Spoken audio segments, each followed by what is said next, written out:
अस्सलाम वालेकुम नाज़रीन, आप देख रहे हैं प्रोग्राम हेल्थ फर्स्ट और मैं हूं पलवशा महमूद। उम्मीद करती हूं आप सब बिल्कुल ठीक होंगे, खैरियत से होंगे और अपना ख्याल रख रहे होंगे।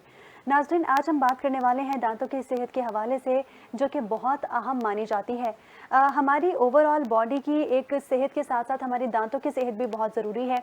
अगर हम दांतों की सेहत का ख्याल नहीं रखते तो हमें बहुत सारी तकालीफ और बहुत सारी बीमारियों का सामना करना पड़ सकता है। दांतों की सेहत हमारी उमूमी सेहत के लिए इंतहाई अहम है, लेकिन बहुत से लोग दांतों के मसाइल से गुजर रहे हैं और इसको निगलेक्ट कर देते हैं। दांतों में दर्द, मसूड़ों की बीमारी, दांतों का रंगत बदलना या दांतों की सफाई में गफलत, ये सब मसाइल हमारे रोज़मर्रा की ज़िंदगी को बहुत ज़्यादा मुतासिर करते हैं। आज के प्रोग्राम में हम इन तमाम मसाइल, असबाब, अलामात और इनसे बचाव के हवाले से बात करने वाले हैं। हमारे साथ दांतों के सेहत के हवाले से बात करने के लिए लाइन पर मौजूद हैं डॉक्टर जमाल एच मेमन। अस्सलाम वालेकुम डॉक्टर।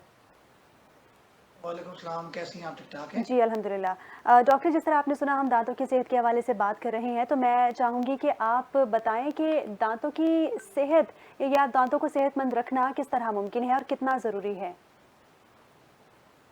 देखिए, सबसे पहले तो दाँतों की सेहत जो है उनको मेंटेन करना कितना ज़रूरी है, ये मैं आपको बताऊँगा। देखिए, दाँतों कहते हैं कि जो oral health is a gateway to overall health. हमारे अगर मुँह की सफाई जो है वो बेहतर होगी, तो हमारी ओवरऑल जिस्म की जो परफ़ॉर्मेंस होगी, जिस्म की जो सेहत होगी, वो बेहतर होगी।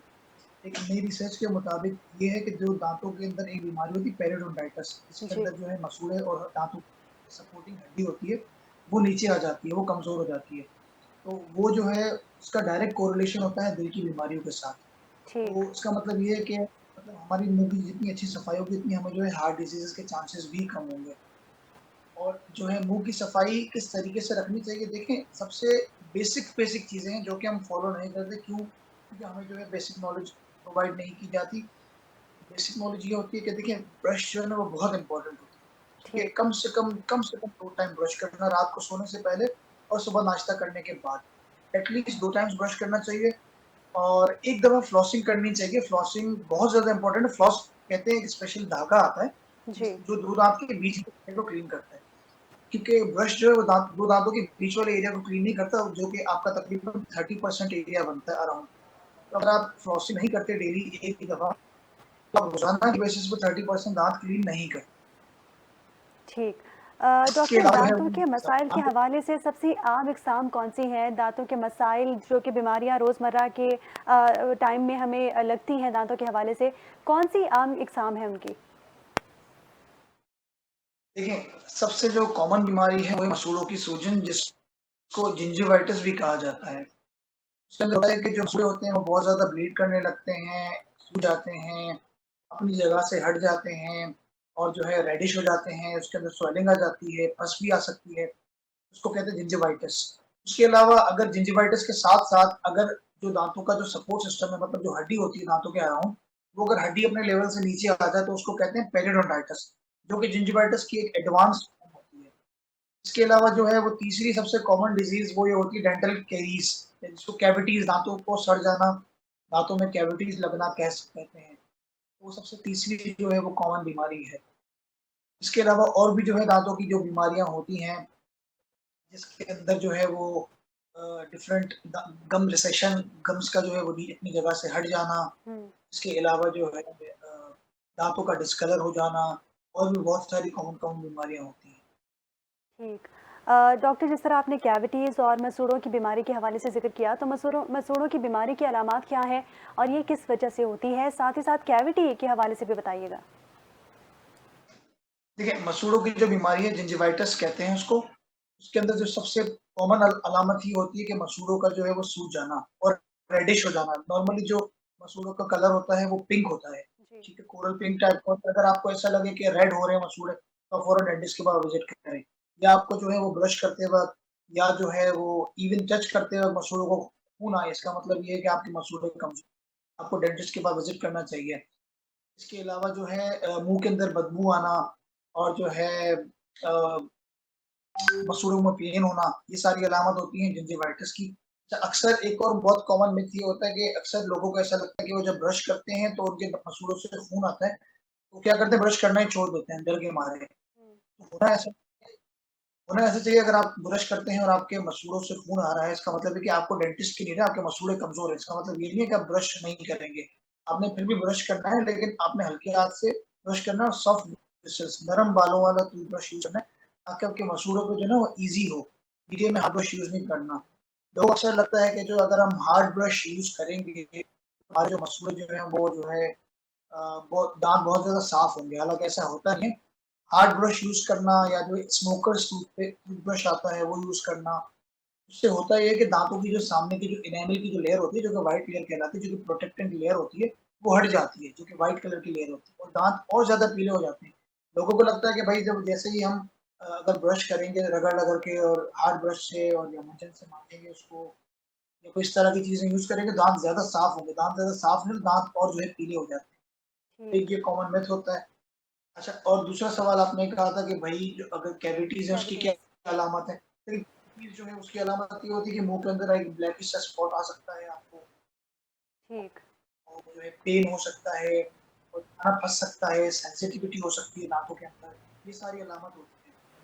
और ठीक। कुछ-कुछ ऐसी कैविटीज़ भी होती है जो कि इंसान को नज़र नहीं आती, जो कि डेंटिस्ट जो है वो अपने एक्सपर्ट ओपिनियन से और तरीके से उसको जो है डायग्नोज़ करता है एक्स-रेज़ करके और डिफरेंट चीज़ें करके ताकि वो कैरीज़ नज़र आए। हर सही। कैरीज़ पेशेंट अपने मुँह में नहीं देख सकता। Alright, alright. डॉक्टर, बच्चों में कैविटीज़ का प्रॉब्लम बहुत ज़्यादा कॉमन होता है। 7 साल तक की उम्र के बच्चों में आप अक्सर देखते हैं, हम लोग अक्सर देखते हैं अपने घरों में कि बच्चों के दांत काले हो चुके होते हैं या फिर वो गिर रहे होते हैं। तो बच्चों में इतना कॉमन क्यों है कैविटीज़? देखिए, बच्चों में सबसे सबसे कॉमन देखिए काफ़ी रीज़न्स हैं। हमारी सोसाइटी के अंदर सबसे पहले तो बच्चों को एजुकेट नहीं किया जाता, ठीक है ना? बच्चे इतने क्योंकि बच्चों को इतने एजुकेटेड नहीं होते। तो सबसे पहले तो एजुकेशन लाएँ, ये ओरल हाइजीन की इम्पोर्टेंस जो है वो बताई जाए कि भाई दाँतों को मुतमईन करना जो है क्यों जो है ज़रूरी है, ठीक है? और सेकंडली ये तो देखिए बच्चे जो है वो 6 महीने की उम्र में जो है ना 6 महीने से लेके 1 साल की उम्र तक एक दाँत आता है। सही। उसको जो है वो साफ करना बहुत ज़रूरी होता है। अब माएँ कहती हैं जब तक पूरे दाँत नहीं आए हैं बच्चों को समझा नहीं, हालाँकि ऐसा होता नहीं, होना नहीं चाहिए। पहला दाँत आ गया, आपका जो है एक स्पेशल सिलिकॉन ब्रश होता है जो कि माँ जो है पहनती है और जो है अब उँगली से जो है वो ब्रश करती है उसके ऊपर उँगली के ऊपर पहन के और उससे सिलिकॉन ब्रश कहते हैं उसको। तो उससे हुँ। दाँत बच्चों के दाँतों की सफाई करती है। उससे होता है कि जब बच्चा बड़ा होता है तो उसकी ऑलरेडी हैबिट डेवलप हो जाती है दाँतों को ब्रश करने की। सही। सेकंड मोस्ट कॉमन रीज़न ये होता है कि बच्चे अपने प्रॉपर तरीके से ब्रशिंग टेक्नीक इनकी नहीं हो रही होती। और थर्ड कॉमन जो है वो तरीका ये होता है कि बच्चों की जो दाँतों की सेहत है वो जंक फूड बहुत ज़्यादा खाते हैं, स्टिकी हुँ। फूड बहुत ज़्यादा खाते हैं, शुगर इंटेक बहुत ज़्यादा होता है, सोने से पहले ब्रश नहीं करते। तो बहुत सारी कॉमन वजूहात होती है जिनकी वजह से जो है वो होता है कि बच्चे अपने मुँह की सेहत प्रॉपर तरीके से नहीं रख पाते। अच्छा एक और बड़ा मिसकंसेप्शन है, बहुत ज़्यादा मिसकंसेप्शन है, वो ये कि माँ-बाप को ऐसा लगता है कि ये दूध के दाँत है, ये तो झड़ जाएँगे तो उनका इलाज क्यों करवाएँ हम?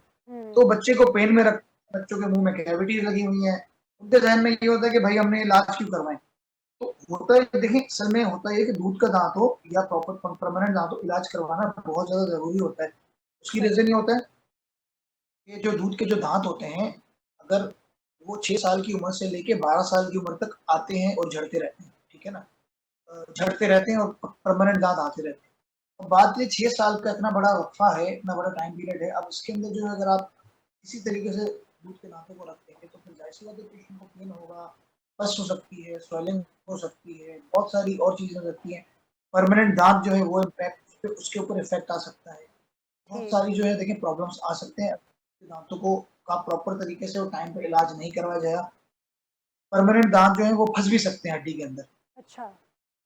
फिर बाद में ब्रेसेस की नीड हो सकती है। तो ठीक। बहुत सारी जो है मिसकॉन्सेप्शन है जिनको क्लियर करने की नीड है। ठीक है। डॉक्टर, जिस तरह आपने कहा कि बच्चों के जंक फूड बच्चों को बहुत खिलाया जाता है या फिर वो स्टिकी फूड बहुत खाते हैं या फिर आजकल कैंडीज़, चॉकलेट्स का बहुत ज़्यादा बच्चों में रुझान बढ़ गया है। तो बच्चों को इन सब तमाम चीज़ों से दूर किस तरह रखा जा सकता है? या फिर बच्चों की डाइट में ऐसी क्या चीज़ें शामिल की जा सकती हैं जिससे उनकी ओरल हाइजीन जो है वो बरकरार रहे? देखिए, सबसे पहले जो है ना हमें बच्चों को जो है वो आहिस्ता-आहिस्ता स्लोली और ग्रेजुअली जो है वो अ, जो अनहेल्दी डाइट से लेके हेल्दी डाइट की तरफ शिफ्ट करना चाहिए, ठीक है? जैसे जंक फूड कुछ लोग चिप्स खिला रहे होते हैं, जो खिला रहे होते हैं जिसके अंदर स्टार्च होता है, मैदा होता है। प्रोसेस्ड होता है ये सारी चीज़ें अवॉइड करनी चाहिए। जो अब खिलाना क्या चाहिए देखिए हेल्दी फूड जिसके अंदर जो है वो सिट्रस फ्रूट्स हो गए हुँ, डिफरेंट जो है चीज़ें जैसे लेमन हो गया मौसम्बी हो गई, नारंगी हो गई, जिसके अंदर फ्रूट्स हो, ग्रीन लीफी वेजिटेबल्स हो गए, कलरफुल फ्रूट्स एंड वेजिटेबल्स हो गए जो कि बच्चों को खिलाने चाहिए ताकि बच्चे की सेहत जो है वो मज़बूत हो। इसके अलावा जो है डाइट के अंदर जो है रोटी का इस्तेमाल गंदम की रोटी हो गई या लाल आटे की रोटी हो गई उसका इस्तेमाल करें। ब्रेड कोशिश करें अवॉइड करें, व्हाइट ब्रेड, ठीक है? इसके अलावा जो है जो शुगर फ्री चीज़ें हैं उनके ऊपर फ़ोकस करें। शुगर का कंटेंट कम रखें। ठीक। शुगर जो का शुगर इंटेक की कम रखना कंटेंट होती चाहिए। है जी। जी, शु नाज़रीन, दाँतों की सेहत के हवाले से प्रोग्राम में गुफ्तगू का सिलसिला जारी है। हाज़िर होंगे एक ब्रेक के बाद।